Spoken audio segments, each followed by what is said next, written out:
ಸ್ನೇಹಿತರೆ, ಸ್ವಾಗತ ಸುಸ್ವಾಗತ. ಕುಂಭಮೇಳದ ಬಗ್ಗೆ ನಾನು ಈ ಹಿಂದೆ ನಿಮಗೆ ಹಲವು ವಿಷಯವನ್ನು ತಿಳಿಸ್ಕೊಟ್ಟಿದ್ದೇನೆ.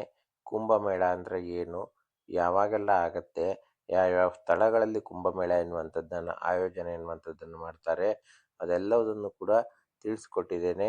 ನೀವಿನ್ನೂ ತಿಳ್ಕೊಂಡಿಲ್ಲ ಅಂತಂದರೆ ಆ ವಿಡಿಯೋವನ್ನು ಒಂದ್ಸರಿ ನೋಡಿ. ಪ್ಲೇ ಲಿಸ್ಟಲ್ಲಿದೆ ಮತ್ತು ಡಿಸ್ಕ್ರಿಪ್ಷನ್ ಬಾಕ್ಸ್ನಲ್ಲಿ ಲಿಂಕ್ ಕೂಡ ಹಾಕಿರ್ತೇನೆ. ಇನ್ನು ಪ್ರಯಾಗ್ರಾಜಿಗೆ ಹೋಗಬೇಕು ಅಂತಂದರೆ ರೈಲಿನಲ್ಲಿ ಹೋಗ್ಬೋದು, ಅಥವಾ ಸ್ವಂತ ವಾಹನದಲ್ಲಿ ಕೂಡ ಹೋಗ್ಬೋದು, ಅಥವಾ ವಿಮಾನಗಳಲ್ಲಿ ಕೂಡ ಪ್ರಯಾಣ ಮಾಡ್ಬೋದು. ಈಗ ಸದ್ಯದ ಪರಿಸ್ಥಿತಿಗೆ ರೈಲಿನಲ್ಲಿ ಟಿಕೆಟ್ ಸಿಗುವಂಥದ್ದು ತುಂಬ ಕಷ್ಟ ಇದೆ. ವಿಮಾನ ಪ್ರಯಾಣ ಎನ್ನುವಂಥದ್ದು ತುಂಬ ದುಬಾರಿಯಾಗಿದೆ.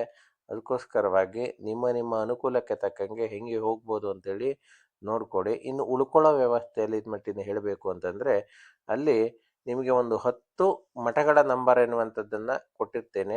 ವಿಳಾಸವನ್ನು ಕೂಡ ಕೊಡ್ತೇನೆ.